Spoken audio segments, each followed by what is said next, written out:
Welcome student. Now we are going to revise these lessons for the unit test second. Okay. So in this revision we will going to start this lesson of history, that is the non-cooperation movement. So basically this non-cooperation movement was introduced by Mahatma Gandhi, through which they started this movement against Britishers.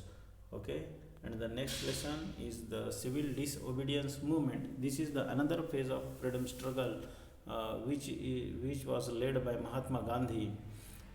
That is the civil disobedience movement. So according to Mahatma Gandhi, the British powers were exist in India because we cooperate with the Britishers, because the people of India cooperate with the Britishers. So through this movement, Mahatma Gandhi was to introduce the Indians, to encourage the Indians to non-cooperate movement, and the civil disobedience movement was the against unjust laws which are introduced by the Britishers in India. So here Gandhiji was decided to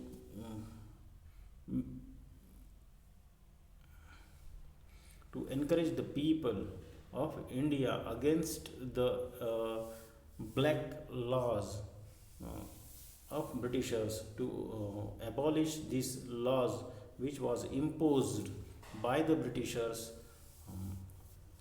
on Indian people.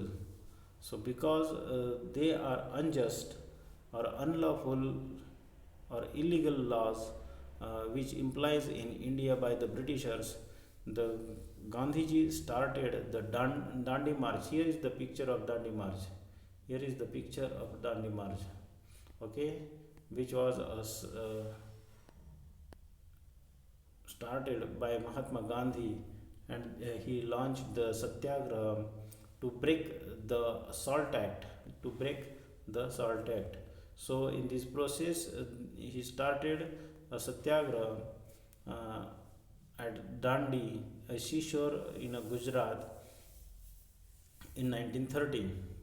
So here Gandhiji and their followers, they are merely about 78 followers, which started from the Sabarmati ashram to up to Dandi, which is on the seashore of Gujarat.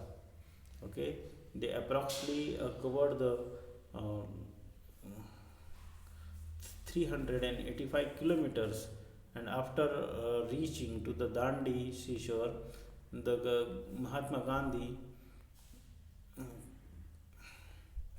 pick up some salt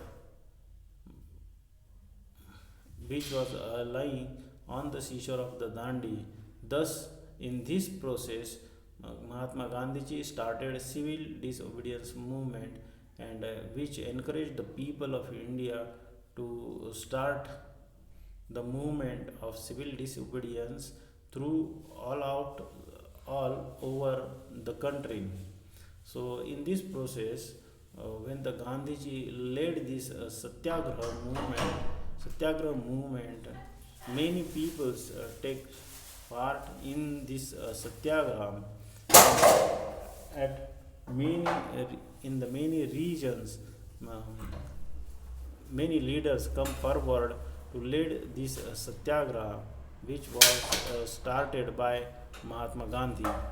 So here is the next point, that is the Peshawar Satyagraha. At Peshawar, there were followers, that is the Khan Abdul Ghaffar Khan, which was certainly known as the Sarhad Gandhi or Frontier Gandhi.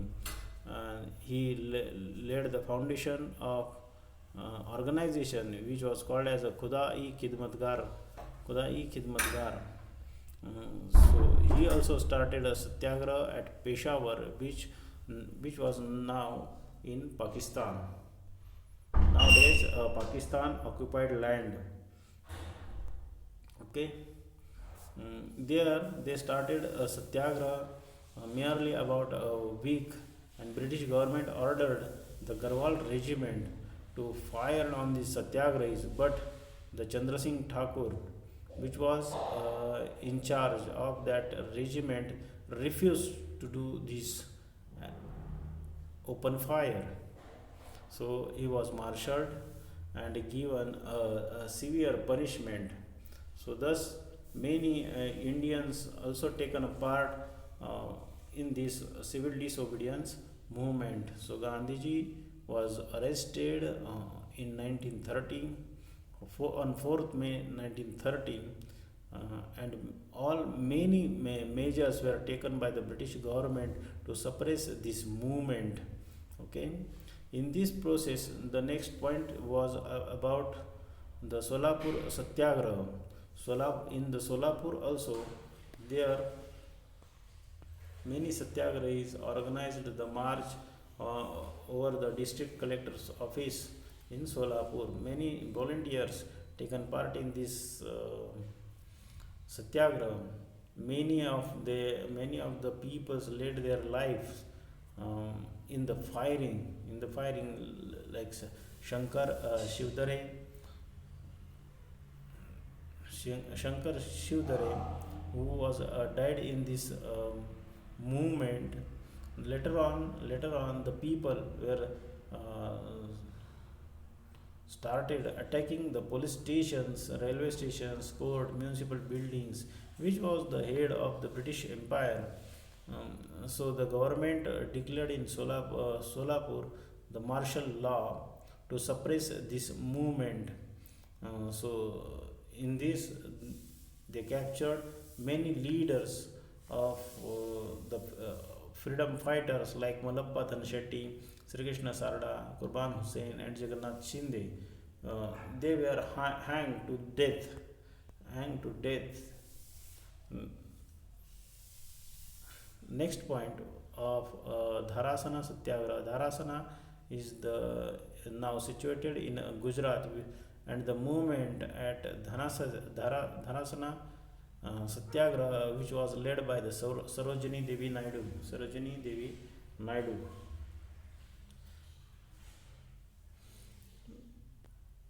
And they broke the Salt Act. They broke the Salt Act. And the next, such many movements were started in the different regions in Maharashtra, also at Vadala, Malwan, and Sindhu, Shiroda, where also occurs this movement. The next point of this lessons is the sacrifice of the Babu Genu. This is a very famous incident which has happened in Mumbai. Okay, Babu Genu also led his life uh, carrying out in front of the truck,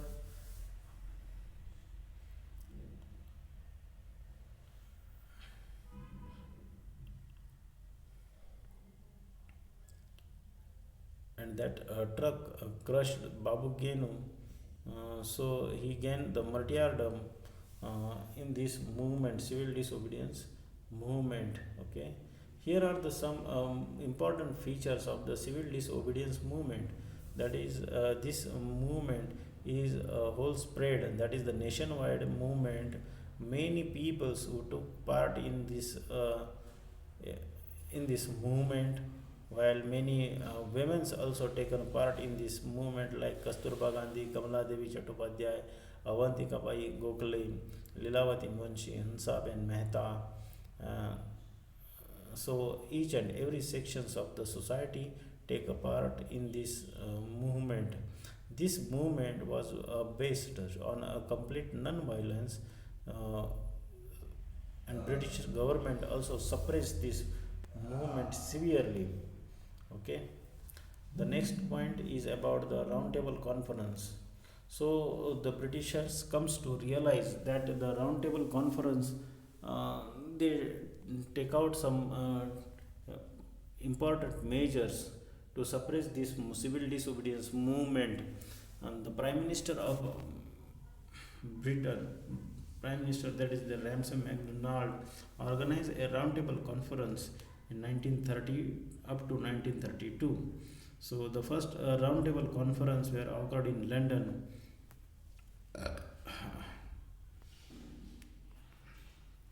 Many Indian peoples represent at this first roundtable conference, but the Congress abolished, uh, denied to present in the roundtable conference. The leaders like Dr. Baba Sahib Ambedkar, Sir Tej Bahadur Sapru, Barrister Jinnah present at this roundtable conference, but Congress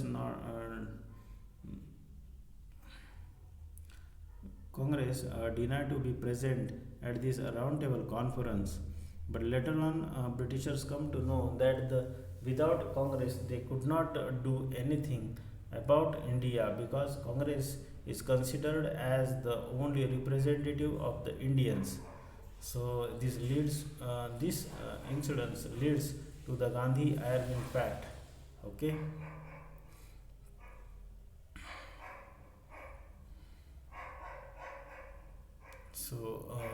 This Gandhi-Irving Pact leads to establish the system of a responsible government in India. Okay, so Congress withdraw is civil disobedience movement, which was against the British rule, and Congress agreed to be present in the roundtable conference. In this process, the second roundtable conference was occurs in 1931, and in this second roundtable conference, Gandhiji went to England to represent the Indian National Congress, and many other representatives. Here, the Britishers put forward their agenda in this roundtable conference. This leads to become the untrusty, and it encourages the untrust of the Britishers in Indians. And the Mahatma Gandhiji returned to India with a very disappointed mind. The next point in this lessons is about the Pune Pact, which was signed as a treaty between Dr. Baba Sahib Ambedkar and Mahatma Gandhi. Uh, the subject of this Pune Pact was about the Dalit community. Dalit community, because in the second roundtable conference, Ramsay MacDonald, which was the Prime Minister of British government, he awards the communal constituency to the Dalits, to having a separate electorates of Dalit representative. But Mahatma Gandhiji opposed this decision of the Britishers, so he goes on the fast. And later on, Dr. Baba Sahib Ambedkar signed a treaty in Pune, which was known as a Pune Pact. Pune Pact.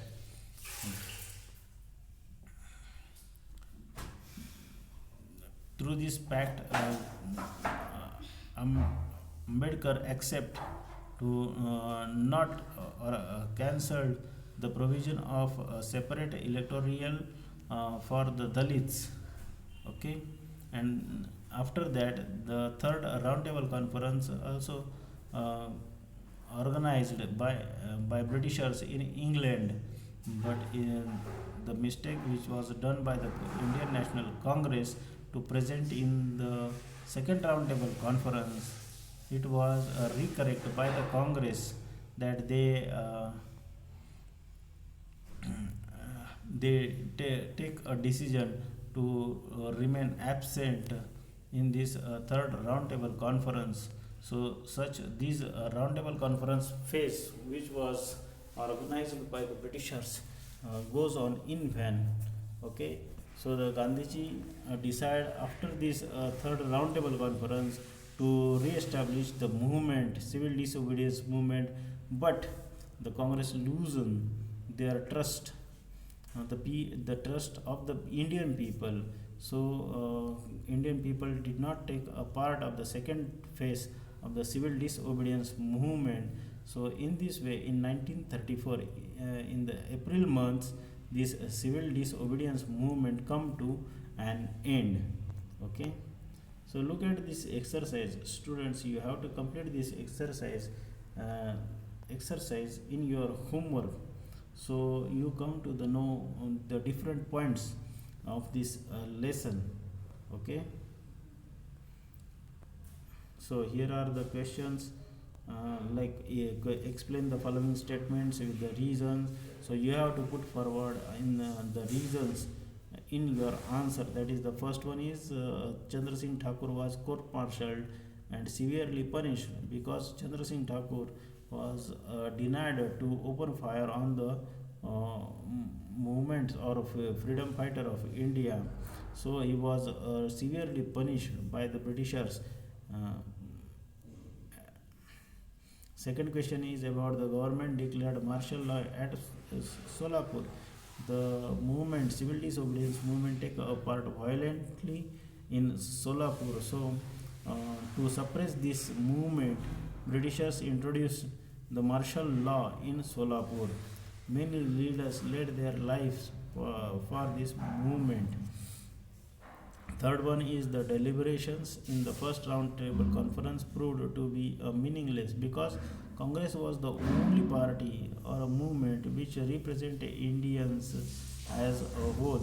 So when the Congress decided to remain absent in the first round table conference, the British government could not do or take any decisions in this first round table conference. Okay, and the next one is the Gandhiji began fast unto death in the Yeravada jail because in the first roundtable conference, as the government of British decided to having a separate electoral for the Dalits, but Mahatma Gandhiji opposed these decisions which separate Indian community from one another. So in this way, Mahatma Gandhiji opposed this decision of separate electorate for the Dalits. To save the life of Gandhiji, Mahatma Gandhiji, Dr. Baba Saheb Ambedkar accept the proposal of Mahatma Gandhiji and signed a treaty with the um, Congress. Okay, the students, here we come to know the different phases of the civil disobedience movement from Dandi March up to the third roundtable conference and the um,